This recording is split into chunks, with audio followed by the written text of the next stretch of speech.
Okay, your assignment was to create a decision-making grid. I'm going to start. Let me just tell you what I'm going to make a grid about. I'm going to have four different options: a Unicoda pizza maker, a DeWalt planer, that's a woodworking tool, 2 tickets to see the music Hamilton, and Sonos outdoor speakers. And I have 5 different criteria I'm going to base my decision on. Does it need to be stored indoors? Would it be appreciated by my wife? Is it covered under homeowner theft policy? Is it easy to resell or recoup my investment? And is it easy to lend to extended family or friends? Now, I'm going to start putting those in, but really, if I visualize and I have an image, it's figure 1 on page 20 that I'm trying to replicate, I know it looks like a grid with my 4 choices being listed going down the horizontal and the criteria across the vertical. I'm going to, off camera, fill those in really quickly so you don't have to watch me do that. But then when I put the headings in, I want to show you what I do. Just to make sure that I have enough space, I'm going to start mine on C5, which gives me plenty of room to put things above and to the left. And that it's just helpful if I think about how I'm going to lay it out. So I'm going to pause for a sec. Okay, so I have put in the grid my 4 choices on the horizontal, and then on the vertical, I have included my criteria. But it looks kind of ugly, right? Because you can see that cell that I put the information needs to be stored, and that should actually say stored out indoors. Okay, it extends beyond the size of the cell. Now I could go up here and pull it and make it larger, but this is going to be really big. That's not what I really want to do. What I'm going to do is I'm going to use a feature. I'm going to highlight all of them, right? So I click and drag to highlight them. And I'm going to use something up here called wrap text. You can see up in what's called my ribbon, I'm able to select wrap text.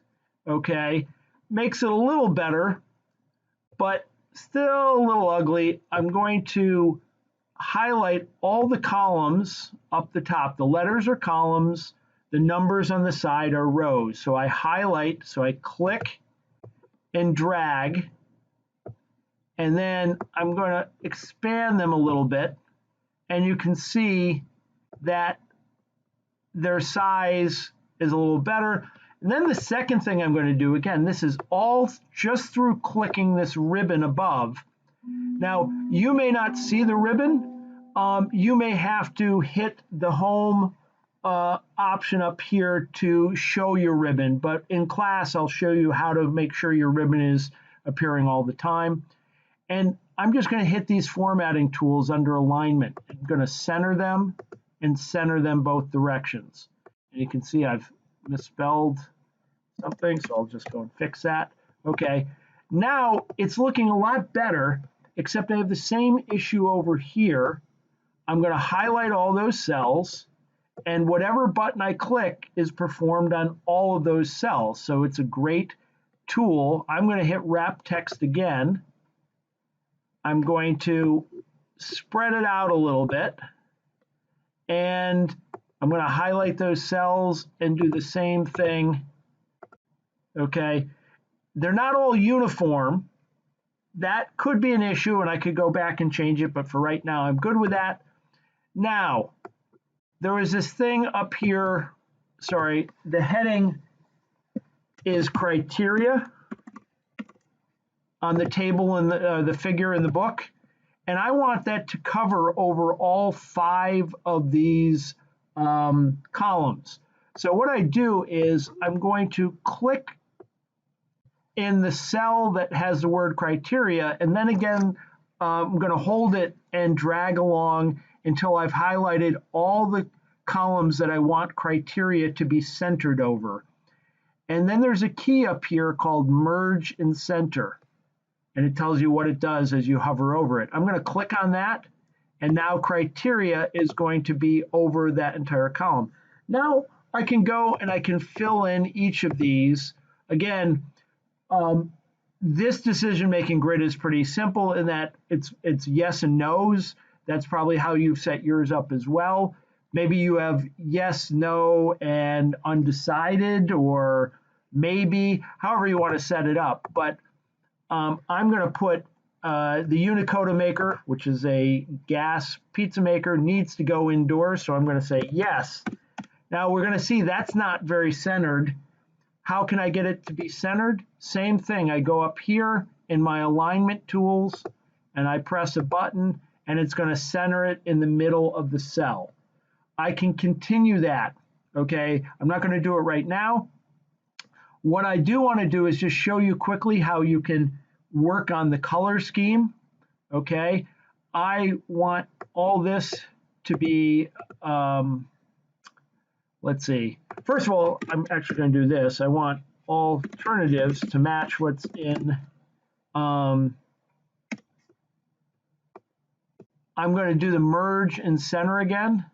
I'm merging those two cells, and I'm going to have them, okay, in the middle. Now I want to make these all a certain color. There's a bucket here, okay, or I could also access this a different way, but in the bucket, this is how you paint. And let's say I want all mine to look this light blue, okay, and maybe I want these to be a different shade, a darker, okay, and then maybe these, when they're eventually finished, are going to be a very light color here. And that is a quick way of trying to improve and make your chart look a lot better with fairly minimal work. I've spent about 7 minutes in total working on this so far. I could spend, I'm going to stop the video here, then start one last time and show you a slightly different finished product. One last tool I want to show you. You can see my cell D5 has been formatted the way I want. I could go to each of these cells and make the change, but that would be a pain. Instead, go to a cell that you like the formatting. I'm going to hit this button, which is called Format Painter, and then I'm going to click and drag over the entirety of my selection, and they will all be formatted the way that I want. So that's a quick and dirty way of setting up a table, making it look pretty good without a whole lot of effort. And certainly as a teacher, I'm going to be much more impressed with something like this than I am going to be if you slap something together and the cells bleed into one another and it's hard to read.